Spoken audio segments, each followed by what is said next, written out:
Revelation 14. Then I looked, and there before me was the Lamb, standing on Mount Zion, and with him 144,000 who had his name and his Father's name written on their foreheads. I heard a sound from heaven like a roar of rushing waters, and like a loud peal of thunder. The sound I heard was like that of harpists playing their harps. And they sang a new song before the throne and before the living creatures and the elders. No one could learn the song except the 144,000 who had been redeemed from the earth. These are those who did not defile themselves with women, for they remained virgins. They follow the Lamb wherever he goes. They were purchased from among mankind and offered as firstfruits to God and the Lamb. No lie was found in their mouths.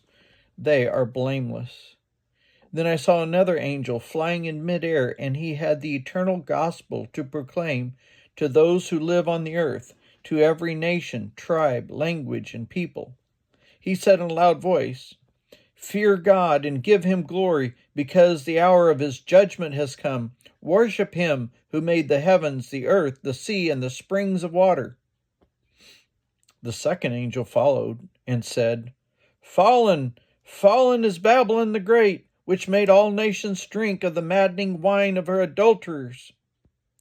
A third angel followed them and said in a loud voice, "If anyone worships the beast and his image and receives the mark on their forehead and on their hand, they too will drink the wine of God's fury, which has been poured full strength into the cup of his wrath.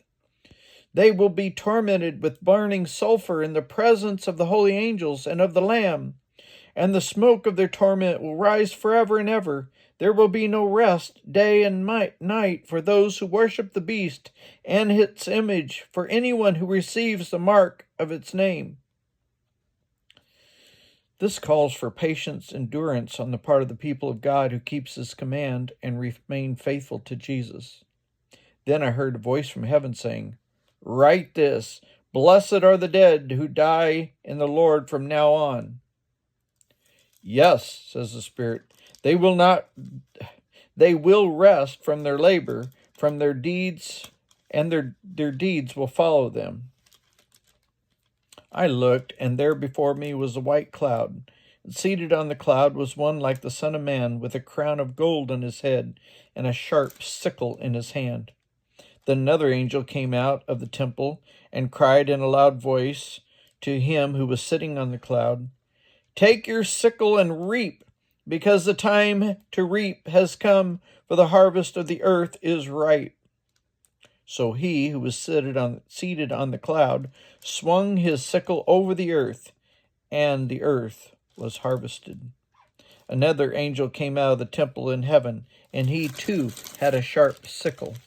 Still another angel, who had charge of fire, came from the altar and called in a loud voice to him who had the sharp sickle, "Take your sharp sickle and gather the clusters of grapes from the earth's vine, because its grapes are ripe."